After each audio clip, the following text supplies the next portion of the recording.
YouTube, what's up? Well, seems like the truck is finished. This is the second day. It seems like the truck is finished.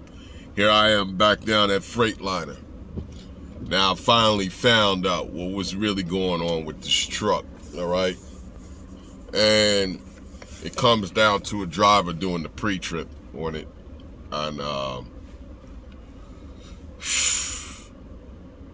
And a bad diagnosis from the mechanic that worked on it. Now this is the reason why I work on my own shit, and it was my fault. I should have diagnosed it and then said, you know what, either I could do it or have somebody do it. But I didn't take the time to diagnose it, and this is how it went down. So I called the mechanic, right? The mechanic came over. He said, okay, I'll check it out. I said, look, the truck's not airing up, blah, blah, blah. The driver's been telling me that it's, you know, got a leak, but at the same time, I knew where a small leak was, all right? So I pointed the leak out. He says, yeah, I'll change it.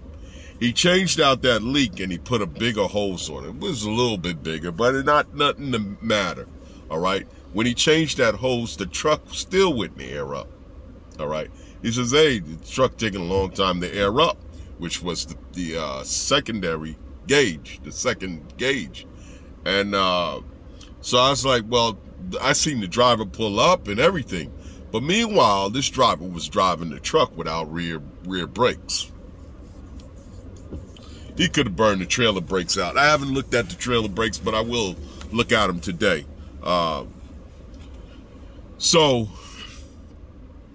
I said, all right, well, what do you think? So he got underneath, went to the back where, you know, you have that tank back there with that big filter on it, you know, air filter. And he got under there, and first thing he said, this is it. This is the problem. And I was like, yo, come on, you know, let's try to do a diagnose, you know what I'm saying? He says, look, I'm hitting the gauge, and the air wasn't coming out the drain plug, where you let the air out. I said, can we check to see if any air is getting to the tank? So he took the hose off. No air's coming in the tank. I said, well, the tank is probably good. This is where I fucked up. And really, you know, I wasn't there to diagnose it, but I should have thought. I said, now, there's probably some other drivers out there that had the same issue. And I noticed it about 2 weeks ago. I got underneath the truck, and I seen a lot of dirt on this braided hose that runs all the way from the front to the rear to that tank in the back on the driver's side. But I didn't pay it no mind because I did a video on the other braided hose, the short one, and I was saying I have to replace that. Well, that hose went out. All right. So the mechanic told me, he says, you need an air compressor. And this is where the money started coming in. So I brought an air compressor, I had it put on. Meanwhile, my air compressor was good. Long story short, it was good. It was the long braided hose that caused the problem of the truck not airing up and the low transmission air light comes on. So I'm still, all right, now I'm still on, when the driver hits the brake, the secondary drops down. So finally, like I think I made it in the other video, the Blue Airline had a hole in it. Now I don't know if, you know, I don't know. I'm not trying to blame the driver if he did it on purpose because he knew he was ass out, or, you know what I'm saying, gradually this hole was doing this for like 2 weeks or 3 weeks since he'd been driving it. And I think the driver didn't do it, all right? I think the driver just didn't do his pre-trip or nothing, do his leak down test or nothing, just got in the truck and drove the truck.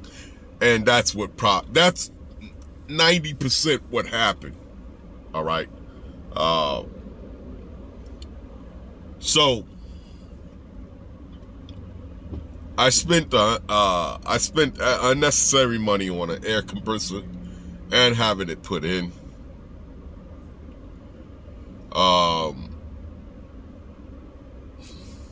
I don't know what to tell you. My whole thing was to take it to the dealer. That was my whole thing. But I got ripped off at the dealer too. And I got ripped off at a mobile mechanic. You know what I'm saying? And it's only the stuff that I don't have time to do. And when you're on a dedicated route or contract, your truck's got to come up automatically. Now, it's in the mix to get another truck, a backup truck. Since my truck is paid off, I might jump into another truck payment. You know what I'm saying? But it's probably worth it because I could put a driver in it and that truck will be covered. And I could use my original truck for a backup. And I think that's what I'm gonna do after I get this up and running. I'm gonna probably put a driver in the truck, hopefully by Friday. This Friday. We'll see. You know what I'm saying? But that's the end gist of it. I'm down here, Freightliner. I'm gonna get the lines for the trailer, the airlines, and I might as well just buy the whole 3 kit and get rid of the old Snyder spring-loaded lines and get the real deal and put that on the back of it. And I'm trying to make this truck as comfortable for the next driver, so all the next driver has to worry about is just driving the truck down the road, and I don't have to get that phone call, on some bullshit. You know what I'm saying? So I'm gonna go through the truck today, and I might hit y'all back because I gotta go out. I'm gonna run it for the rest of the week, and today is I believe Wednesday, so I'm gonna run it for the rest of the week. See if I could take a driver out on Friday.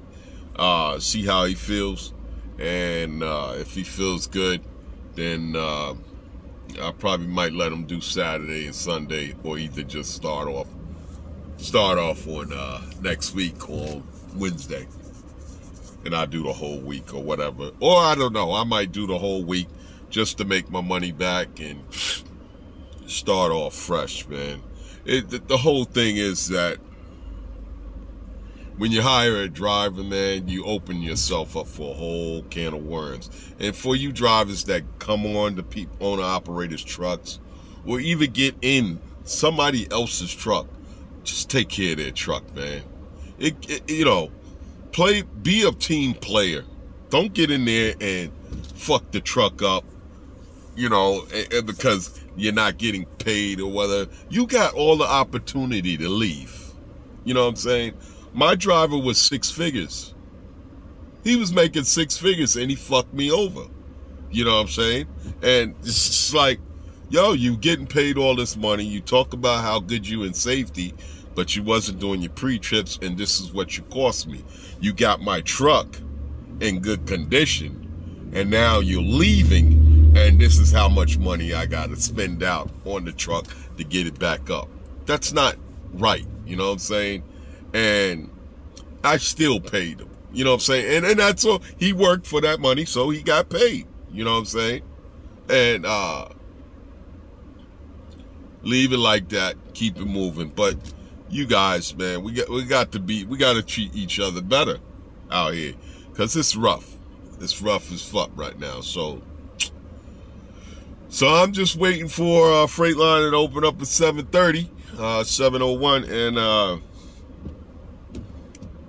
I just hope, everything is well with the truck. I'm going out tonight, so I probably will post a video and let y'all know how everything is. You know what I'm saying? The truck is airing up nice. You know what I'm saying? It's airing up nice. I just got to put these lines on it and put it on a trailer and do a leak down and do everything that's possible, and just do my thing, and make sure this truck is right for the night. I'm thinking about taking it home and disinfect it and put new take the pillow, the mattress, and do some stuff so when I get in that motherfucker, it's gonna be tight. You know what I'm saying? And leave it like that. So, this is the Big Face Trucker signing off.